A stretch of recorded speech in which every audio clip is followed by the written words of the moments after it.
میرے کریم آقا کی حدیث سے حضرت سیدنا انس بن مالک حدیث پاک کے راوی ہیں، فرماتے ہیں کریم آقا نے ارشاد فرمایا یا بنیا لا تمسی ولا تصبح لو تمسی و تصبح ولیس فی قلبک غش لأحد فلتفعل۔ فرمایا بیٹے اگر تم ایسا کر سکو کہ تمہاری صبح اور تمہاری شام اس حال میں ہو کہ تمہارے دل میں کسی کے لیے کوئی کھوٹ نہ ہو تو پھر ایسا کیا کرو۔ تمہاری صبح ہو تمہاری شام اس حال میں ہو لیس فی قلبک غش لأحد، کسی کا بغض تمہارے سینے میں نہ ہو، کسی کی کھوٹ تمہارے سینے میں نہ ہو۔ فرمایا ذالک من سنتی، یہ کام مجھ مصطفیٰ کی سنت ہے۔ ومن احب سنتی فقد احبنی، فرمایا جس نے میری یہ سنت سے پیار کیا اس نے میں مدنی کریم سے پیار کیا ہے۔ ومن احبنی کان معی فی الجنہ، فرمایا جو مجھ سے پیار کرے گا جنت میں بھی مصطفیٰ کے ساتھ ہوگا۔ آج ہم کئی طرح کا حضور کے ساتھ پیار نبھاتے ہیں اور دعوے کرتے ہیں ہمیں حضور سے پیار ہے، لیکن سرکار فرماتے ہیں مجھ سے پیار تب ہوگا جب تم اپنوں سے پیار نبھاؤ گے۔ مجھ سے پیار تب تمہارا قبول ہوگا جب تم اپنوں کے ساتھ پیار نبھاؤ گے۔ اگر مجھ سے نہیں تو پھر اپنوں سے نہیں تو پھر مجھ سے بھی نہیں، اگر مجھ سے نہیں تو پھر رب سے نہیں، اگر رب سے نہیں تو پھر تم رب کی جنت سے بھی دور ہو، رب کی رحمت سے بھی دور ہو۔ تو یہ پیغام فنا، یہ اٹھتے ہوئے جنازے، یہ یہاں سے جاتے ہوئے لوگ، یہ ہمارے لیے کتنا بڑا سبق ہے کہ لوگوں نفرتیں پھیلا کے نہ جانا۔ تمہارے مرنے کے بعد تمہارا نام اچھے انداز کے ساتھ لیا جاتا رہے، تم مر جاؤ تو لوگ کہیں بڑا اچھا آدمی تھا، بڑا ملنسار تھا، خوش اخلاق تھا۔ ایسا نہ ہو کہ اگر تم دنیا سے جاؤ تو ادھر سے دعائیں ہو رہی یا اللہ تیرا شکر ہے کہ بدبخت کو ہم سے جو ہے ہماری جان چھڑوا دی، وہ چلا گیا دنیا سے۔ نہیں، فرمایا جب اللہ کا ایک مقبول بندہ فوت ہوتا ہے زمین بھی روتی ہے، آسمان بھی روتا ہے۔ کیوں؟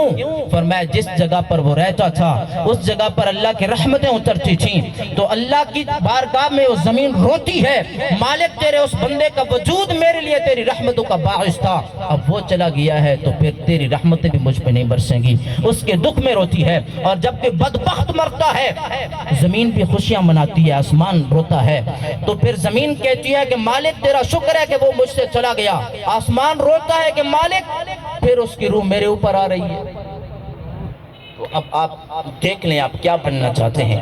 باتیں بڑی ہیں اپنے آپ کو منوانے والی، ہم نے دوسروں کے گلے پڑنا تو سیکھا ہے، دوسروں سے الجھنا تو سیکھا ہے، دوسروں کے گریبان میں پڑنا تو سیکھا ہے، کبھی اپنے گریبان کو بھی پکڑ کے جھنجھوڑے، ارے تو کر کیا رہا ہے، تیرے زندگی کی تخلیق کا مقصد کیا تھا، تو جا کہاں رہا ہے؟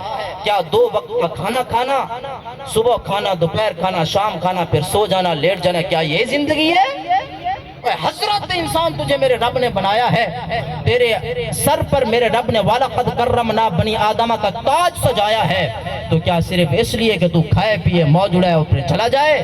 نہیں، فرمایا ہم نے تجھے بنایا ہی اس لیے ہے تاکہ تیرا رابطہ اور تعلق جنم سے وصال تک میری ذات کے ساتھ قائم رہے، تو میرے احکام کی پاسداری کرتا رہے۔ تو بچپن سے لڑکپن سے جوانی، جوانی سے ادھیڑ عمر، پھر ادھیڑ عمر سے بڑھاپے تک پہنچ گیا ہے، ابھی تک تیری جبین میری بارگاہ میں جھکنے کی عادی نہیں بنی، ابھی تک تجھے سجدوں کا پتہ نہیں، ابھی تک تجھے سیدھی نماز نہیں آتی، ابھی تک تو رشتے توڑنے میں لگا ہوا ہے۔ نہیں، فرمایا انسان ہے تو پھر انس کے ساتھ، محبت کے ساتھ جی، تاکہ تیرے اوپر انسان کا نام تو سچا آ سکے، تیرے اوپر انسان کا نام تو سچا آ سکے۔ حضرت عبداللہ تستری رحمۃ اللہ تعالی علیہ، آخری بات ہے، آپ جنگل میں رہتے ہیں تو کیا جنگل میں ڈر نہیں لگتا؟ اکیلے رہتے ہو ڈرتے نہیں ہو؟ فرمایا ڈر کس سے؟ جس کے سینے کے اندر اللہ کی ذات بسی ہو، اللہ کی معرفت ہو، اس کے سینے میں غیر کا ڈر نہیں ہوتا۔ کیا تمہیں کسی سے بات کرنے کو جی نہیں چاہتا؟ کیا کسی کی بات سننے کو جی نہیں چاہتا؟ تو فرمایا چاہتا ہے، پھر کیا کرتے ہو؟ فرمایا جب کسی سے بات کرنے کو جی چاہتا ہے نماز شروع کر دیتا ہوں، جب کسی سے بات کرنے کو جی چاہتا ہے نماز شروع کر دیتا ہوں، اپنے رب سے بولتا ہوں، اور جب کسی کی باتیں سننے کو جی چاہتا ہے رب کا قرآن کھول کے رب کی باتیں سنتا رہتا ہوں۔